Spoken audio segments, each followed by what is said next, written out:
Welcome back नाज़रीन। जैसे कि हम गुफ्तगू कर रहे थे इस सेंसिटिव इशू पे, यहाँ पर मेरा सवाल दोबारा सितारा अयाज साहिबा से है जो कि सूबाई वजीर बराए समाजी बहबूद हैं। किस तरीके से इस मसले को सॉल्व किया जा सकता है, सितारा बताइए। देखें जी, इस वक्त कंप्लेंट्स जो आई हैं वो हमारे यहाँ पे जो हेड है यूनिवर्सिटी के चांसलर के वाइस चांसलर के पास आई है। उसको बाकायदा बुला के ये सारी चीज़ें उससे मांगी गई हैं। उसमें जिस जिसके नाम आ रहे हैं उनको हम लेकिन सितारा ये मसला आज का नहीं है, ये बड़े अरसे से चला आ रहा है और वाइस चांसलर साहब के पास बड़े अरसे से ये एप्लीकेशंस मौजूद है, उन्होंने कुछ नहीं किया। जब आपको रिपोर्ट अभी हुआ है और जब आपको रिपोर्ट एक चीज होती है तो आप उस पर फिर आगे एक्शन लेते हैं ना। मैंने आपको कहा यहाँ पे तो बहुत सारी चीजें, एक खातून सामने नहीं आती है, वो पुलिस स्टेशन नहीं जा सकती, और फिर खैबर पख्तूनख्वा में तो इट इज इम्पॉसिबल। तो जो चीज रिपोर्ट होती है उसको हमने डेफिनेटली हल करना है, और जो अगर रिपोर्ट नहीं होती है उसका अवेयरनेस हम चला रहे हैं। जगह जगह हम वहाँ पे जा रहे हैं। मैंने आपको पहले भी कमीशन का कहा, कमीशन की खवातीन जा रही हैं, इन लोगों के साथ बैठ रही हैं। साथ में हमारे फैसिलिटेशन सेंटर्स जो हैं वो डिफरेंट डिस्ट्रिक्ट्स में खुले हुए हैं, उनके टोल फ्री नंबर्स हैं, उनके साथ ये लेकिन आपको लगता है सितारा कि ये खवातीन इन टोल फ्री नंबर्स को इस्तेमाल करेंगी? हमारी औरत के अंदर इतना शऊर है, और खास तौर पर सुबह खैबर पख्तूनख्वा नहीं, हमारी औरत कमजोर नहीं है, हमारी औरत में शऊर जाग गया है। वो आती हैं, वो अपने हक के लिए लड़ती भी हैं, वो आती भी हैं, वो अपनी रिपोर्ट भी कराती हैं। अगर वो पुलिस स्टेशन नहीं जा रही हैं तो फैसिलिटेशन सेंटर्स डेफिनेटली आती हैं।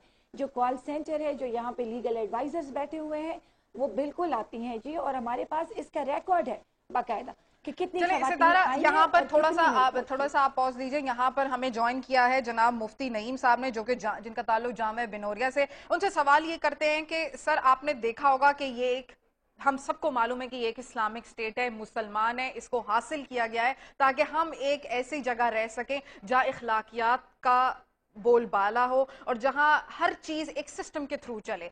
इसी पॉइंट ऑफ व्यू से ही पाकिस्तान को हासिल किया गया था। अगर मैं गलत हूं तो मुझे दुरुस्त कीजिएगा मुफ्ती साहब। लेकिन क्या वजह है, लोगों के रवैये में ये किस किस्म की तब्दीली आई है? क्या वजह है, ये इस तरीके से क्यों बिहेव कर रहे हैं? बिस्मिल्लाहिर्रहमानिर्रहीम। बुनियादी बात यह है कि पाकिस्तान के अंदर हर तबके के अंदर, चाहे ब्यूरोक्रेट हो, सियासतदान हो, या किसी किस्म के तबके से ताल्लुक़ रखते हों, हर जगह जो है बद अखलाक़ी, बद किरदारी, ये तमाम चीज़ें बढ़ती जा रही हैं। और उसकी वजह यह है कि हमारे यहाँ कानून पर अमल नहीं कराया जाता, और उस कानून पर अमल न होने की वजह से। लेकिन मुफ्ती साहब, मैं यहाँ पर सॉरी मैं आपको इंटरप्ट कर रही हूँ मुफ्ती साहब, लेकिन उस्ताद और शागिर्द का रिश्ता, मतलब ये माँ बाप से बुलंद ये रिश्ता हो जाता है, क्योंकि ये एक रूहानी रिश्ता होता है। वो आपको इल्म की तालीम दे रहा है। क्या कोई सोच सकता है कि वो असातिज़ा स्टूडेंट्स को इस तरीके से हरासा करेंगे? मैं समझता हूँ कि ऐसे को असातिज़ा कहना, उस्ताद कहना ही गलत है। तकर्रुर के वक्त जब उस्तादों का तकर्रुर किया जाता है तो उनके अखलाक और किरदार और आमाल, उनकी हर चीज़ को चेक किया जाना चाहिए। हमारे यहाँ सिफारिश की बुनियाद पर उस्ताद लगते हैं, हमारे यहाँ सिफारिश की बुनियाद पर तकर्रुर होता है, जिसका नतीजा ये होता है कि ऐसे लोग जो अपने तालिब इल्मों को, अपने शागिर्दों को ये बात कहें कि हमारे साथ ऐसे ताल्लुक कायम करो, मैं समझता हूँ कि ये इंसान नहीं, ये दरिंदा सिफत इंसान है जो इस तरीके से अपने तलबा और अपने तालिबात के साथ इसका सलूक हो। हुकूमत को चाहिए फिलफौर ऐसे असादा को निकाले और उनको सख्त सजा दे। और सूबे सरहद के अंदर, जबकि आप मालूम है आपको, खैबर पख्तूनख्वा में हालात ख़राब हैं, वहाँ औरतों को पढ़ाने का, तालीम का रिवाज नहीं है। अगर ऐसी बातें सुनेंगे तो उसके बाद कहाँ लोग अपनी औलादों को तालीम के लिए भेजेंगे?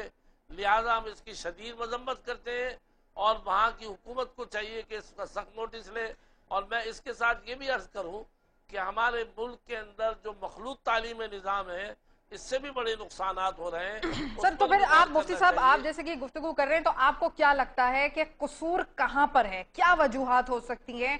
क्या ऐसे रीजंस हैं कि ये आज ये नौबत आ गई?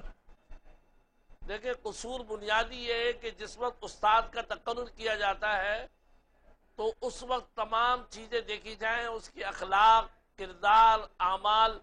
अब चूंकि ये तमाम चीज़ें देखी नहीं जाती, عام طور پر ہمارے یہاں یونیورسٹیوں کے اندر جو استاد لگتے ہیں یا حکومت میں کئی استاد لگتے ہیں وہ سفارش کی بنیاد پر یا رشوت کی بنیاد پر لگتے ہیں، تو اس کے نتائج تو یہی ہونے ہیں جو ہم دیکھ رہے ہیں۔ صوفیہ، میرا ایک سوال ہے مفتی صاحب سے میں پوچھنا چاہ رہی ہوں، اگر آپ مجھے اجازت دیں۔ شرمیلا ابھی ایک جی بولیے۔ دیکھیے بالکل صحیح کہہ رہے مفتی صاحب، بڑے قابل احترام ہیں، انہوں نے استاد کی اور طالب علم کی ایک بتائی ہے کہ کیا ریلیشن شپ ہے، ڈیفینیٹلی، لیکن کیا ہمارے معاشرے میں ایسے کیسز صوفیہ سامنے نہیں آئے ہیں جہاں پر مولوی صاحب جو بچوں کو گھر پڑھانے آتے ہیں وہ چھوٹی بچوں کے ساتھ کیا برتاؤ کرتے ہیں؟ تو کیا وہ مقدس رشتہ نہیں ہے؟